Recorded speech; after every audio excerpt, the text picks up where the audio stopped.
Good morning, students. So today our topic is classification of living organism. हम करेंगे कि कैसे क्लासिफिकेशन करते हैं, क्या क्या उसमें हम टर्म्स यूज करते हैं. तो सबसे पहले है कि क्लासिफिकेशन ऑफ लिविंग ऑर्गेनिज्म क्या होता है. Process of grouping various organism into categories based on the some easily observable character. यानी कि इसमें हम क्या करते हैं, लिविंग ऑर्गेनिज्म को ग्रुप्स में डिवाइड करते हैं, उनको डिफरेंट कैटेगरी में डिवाइड करेंगे. कैसे कैटेगरीज होंगी, वो किस बेस पर होंगी, उनके कुछ इजीली ऑब्जर्वेबल कैरेक्टर, यानी कि जो हमें देखने से कुछ नजर आते हैं कैरेक्टर्स, उनके आधार पर. जैसे होता है ना कि हमने देखा कि जो एनिमल्स उड़ सकते हैं, उड़ते हैं, उनको हमने कहा कि वो बर्ड्स में आ गए. ठीक है. कुछ ऐसे होंगे जो वो क्या करते हैं, वो रेंगते हैं, उसको हमने उनको रेप्टाइल्स में डाल दिया. ठीक है. कुछ जैसे हमने कहा कि मिल्क प्रोड्यूस करते हैं, उसको मैमल्स में डाल दिया. तो ये क्या होते हैं, ये इजीली ऑब्जर्वेबल कैरेक्टर हैं जो आप देखकर पहचान सकते हैं. तो ये जो प्रोसेस है उनको ग्रुपिंग करने का, इसको हम क्लासिफिकेशन बोलते हैं. अब नीड फॉर क्लासिफिकेशन, कि हमें क्लासिफिकेशन की जरूरत क्यों पड़ी, क्योंकि हमने कहा कि बहुत ज़्यादा बायोडाइवर्सिटी है, बहुत ज़्यादा large number of organism present है अर्थ पे. तो उनकी स्टडी को इजी बनाने के लिए जो हमें क्लासिफिकेशन की जरूरत पड़ी. It is not possible to study about each existing living organism in detail, क्योंकि ये हमारे लिए पॉसिबल नहीं है कि हम हर एक ऑर्गेनिज्म की स्टडी डिटेल में कर सके, क्योंकि बहुत ज़्यादा मिलियंस ऑफ ऑर्गेनिज्म प्रेजेंट है. ठीक है. Classifying organism into groups make it easier to know about different life form. अब क्या हो गया कि उनकी क्लासीफाई करने से क्या हो गया, उनको ग्रुपिंग करने से हमें उनकी डिटेल्स, लाइफ, बहुत सारी लाइफ फॉर्म स्टडी करने में हमें हेल्प मिल गई. जैसे अब क्या है कि बर्ड्स है, आपने एक ही ग्रुप लिया बर्ड्स, आपने बर्ड्स का करेक्टर स्टडी कर लिया, तो वो क्या हो गया, आपने सारे बर्ड्स के बारे में ऑलमोस्ट पढ़ लिया. उसमें ऐसा जरूरी नहीं आपको कि आपको पैरट के बारे में अलग पढ़ना पड़ेगा, क्रो के बारे में अलग पढ़ना पड़ेगा. ठीक है. तो आपने एक कॉमन ग्रुप के बारे में पढ़ा, तो इसका मतलब उसके अंदर वो सारे एनिमल्स आ गए. ठीक है. फिर वैसे ही जैसे मैमल्स हैं, आपने मैमल्स के जनरल करेक्टर पढ़ लिए कि मैमल्स कैसे होते हैं, क्या क्या उनके करेक्टर्स हैं. तो उसमें क्या, मैमल्स जैसे जिनको हम स्तनधारी कहते हैं, तो उसमें क्या हो गया कि अब आपको सभी मैमल्स अलग अलग पढ़ने की जरूरत नहीं है, आपने एक कॉमन ग्रुप करेक्टर्स पढ़ ली. तो इससे क्या हो गया कि आपकी जो क्लासिफिकेशन क्या करती है, आपकी स्टडी को ईजी बनाती है. अब देखिए हम इसमें क्या क्या टर्म्स यूज करते हैं क्लासिफिकेशन में. सबसे पहले आती है आपकी टेक्सा, या इसको हम टेक्सॉन भी बोल देते हैं, रैंक भी बोल देते हैं. हमने बोला ना कि हमने कैटेगरी में, अब जैसे हमने बोला कि जो भी चीजें उड़ती हैं उसको हमने किस में डाल दिया, बर्ड्स. जो रेंगते उसको हमने रेप्टाइल्स, जो स्तनधारी है उसको हमने बोला मैमल्स. तो ये जो हम टर्म यूज कर रहे हैं ना, मैमल्स या बर्ड्स, ये क्या है, टेक्सा है. ये जो हमने एक एक रैंक, एक एक ग्रुप बना दिया, इसको हम टेक्सा बोलते हैं. तो scientific term for categories into which the organism are organised, यानी कि एक साइंटिफिक टर्म है.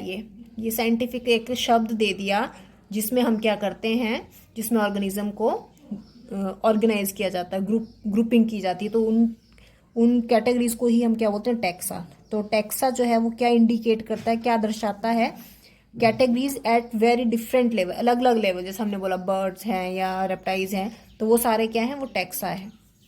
फिर आता है टेक्सोनॉमी.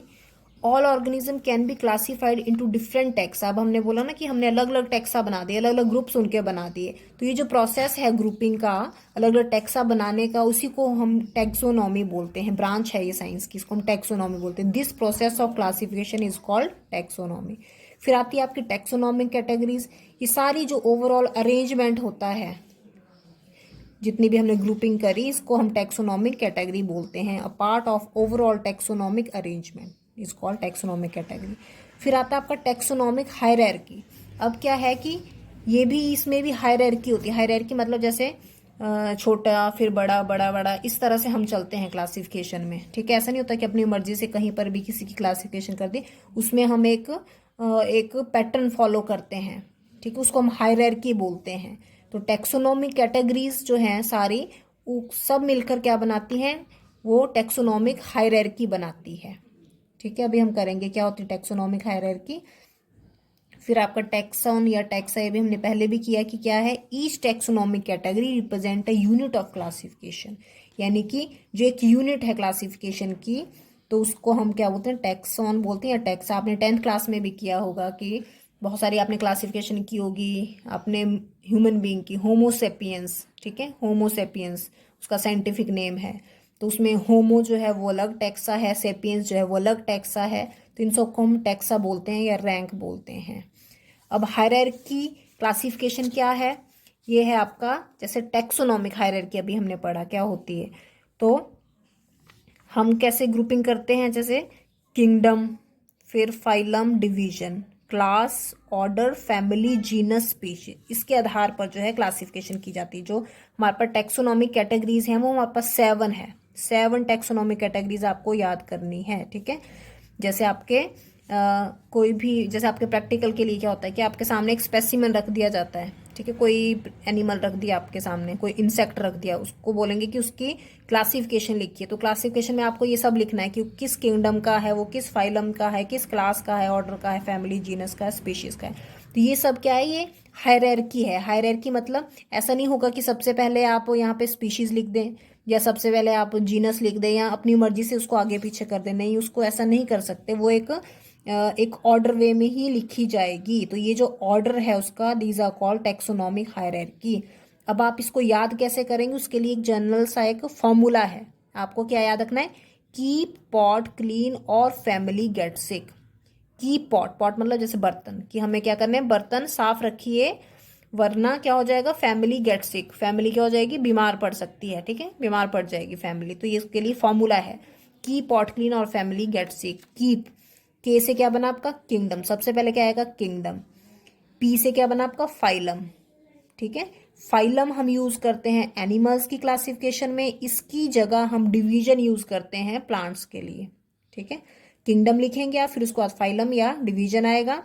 की पॉट क्लीन, क्लीन सीएल से क्या है आपका, क्लास, और से क्या है, ऑर्डर, फैमिली, फैमिली आएगी। गेट, जी से क्या है आपका, जीनस, फिर एस से क्या है आपका, सिक्स जो है उससे क्या है, स्पीशीज। तो आपको इस तरह से याद रखना है कि पॉट क्लीन और फैमिली गेट से। तो ये इसका एक फॉर्मूला है। तो ये आपकी टैक्सोनॉमिक हायरार्की है। अब देखिए सबसे पहले क्या है, हम स्पीशीज, सबसे लोएस्ट जो है हम चलते हैं तो स्पीशीज होती है। अब स्पीशीज क्या है, group of population which resemble one another. ये ऐसा पॉपुलेशन का ग्रुप है जो आपस में रिजेंबल करता है। अब जैसे हम देखें होमोसेपियंस, होमोसेपियंस क्या है, मनुष्य है, ठीक है। तो होमोसेपियंस जो है, आप चाहे अमेरिका का मनुष्य ले लें, आप चाहे इंडिया का ले लें, अफ्रीका का ले लें, तो उसमें जनरल करेक्टर जो होंगे वो सेम ही होंगे, सभी जो है आपस में रिजेंबल कर रहे हैं, बहुत ज़्यादा समानताएं होंगी सारे मनुष्यों में। तो सारे जो समानताएं आई, एक जो हर पॉपुलेशन में जो आ रही है वो क्या बनाता है, एक स्पीशीज बना रही है, ठीक है। होमोसेपियंस, जैसे हमने बाइनोमिनोमेक्लेचर में किया था सेपियंस, तो सेपियंस स्पीशीज है।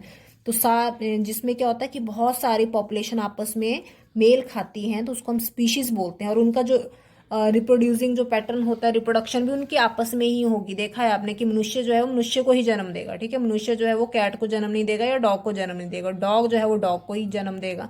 तो उसमें क्या होता है कि वो आपस में रिप्रोडक्शन भी करते हैं, इंटरब्रीड करते हैं। तो इस तरह की पॉपुलेशन को हम क्या बोलते हैं, स्पीशीज। अब क्या आता है कि जो स्पीशीज आपस में रिलेट करती हैं, आपस में जो मेल खाती हुई स्पीशीज हैं, वो क्या बनाती है, जीनस। जैसे देखें आप, लायन है, टाइगर है, लेपर्ड है, ठीक है। अब जैसे लायन है, लायन का साइंटिफिक नेम है पैंथेरा लियो, पैंथेरा लियो, और टाइगर का है पैंथेरा टाइगरस, ठीक है। तो इनकी क्या, इनकी स्पीशीज अलग अलग हैं लेकिन एक ही जीनस में है। इनका जीनस लायन, टाइगर, लेपर्ड, चाहे वो शेर हो, चाहे वो चीता हो, चाहे वो आपका बाघ हो, उन सब का जो है तेंदुआ हो, उन सब का जो जीनस है वो पैंथेरा ही है। क्यों, क्योंकि इनके बीच में भी कुछ जनरल करेक्टर सेम है। देखें आपने तो सारे ये कैसे हैं, सेम ही करेक्टर के होते हैं, कार्निवोर्स होते हैं, मांस खाने वाले होते हैं, और इनका बॉडी शेप भी कुछ सेम होता है। तो ये सारे जो है एक ही जीनस में आएंगे। यानी कहने का मतलब क्या है कि ग्रुप ऑफ रिलेटेड स्पीशीज, वो स्पीशीज जो आपस में मेल खाती हैं वो जीनस बनाती है। उसी तरह से क्या होगा कि जो group of related genus, genus या इसको जेनरा भी बोलते हैं, जो सेम सेम जीनस होंगे वो क्या बनाएंगे, वो फैमिली बनाएंगे। और सेम सेम जो फैमिलीज होंगी वो ऑर्डर बनाएंगी, और जो सेम ऑर्डर्स होंगे वो क्लास बनाएंगी। इस तरह से जो सेम क्लासेस होती हैं वो क्या बनाती है, फाइलम या डिवीजन बनाती है। और सबसे लास्ट में आपका क्या आता है, किंगडम, ठीक है। किंगडम, किंगडम में आपकी जैसे अब जो भी प्लांट्स है वो किंगडम प्लांटे में जाएगा, जो भी एनिमल्स में आएगा वो किंगडम एनिमेलिया में आता है। तो ये किंगडम आती है। और ये आपने ध्यान रखना है कि डिवीजन, अगर प्लांट्स की बात करेंगे तो वहाँ पे हम डिवीजन यूज करेंगे, अगर हम एनिमल्स की बात करेंगे तो वहाँ पर हम फाइलम करेंगे.